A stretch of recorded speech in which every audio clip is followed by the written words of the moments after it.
The government is reiterating that Justice Brian Sykes will be sworn in as Chief Justice in short order.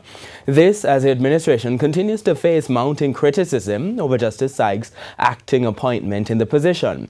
On the heels of a statement by the cabinet on Tuesday, the opposition says the tone of that release was disappointing.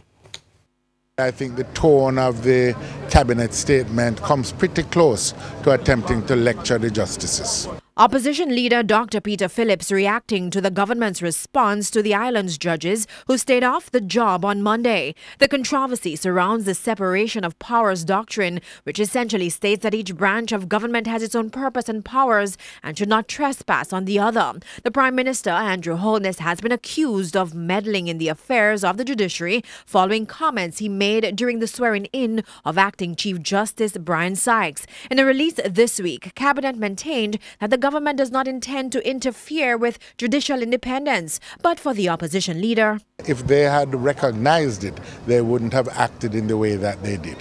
When you examine what was said by the Prime Minister at the swearing-in, he emphasized the independence and separation of powers, and also that Justice Sykes would be appointed very soon. And in that same sentence of about 47 words, they took out the last 11 words about assumption and, ran with it and politicized it in many ways, in my view. There's no doubt that the acting appointment, as we intimated in the cabinet response yesterday, was not intended to be indefinite.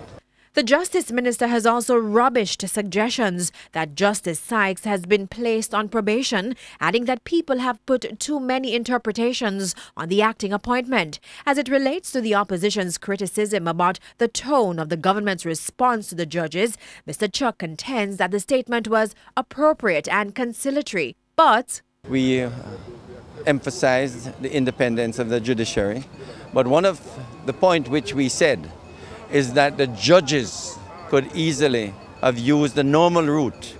And the normal route in the past have always been to write the GG and ask for a meeting. And that has happened in the past. Up to last year, it happened. Shanella Precious, TVJ News.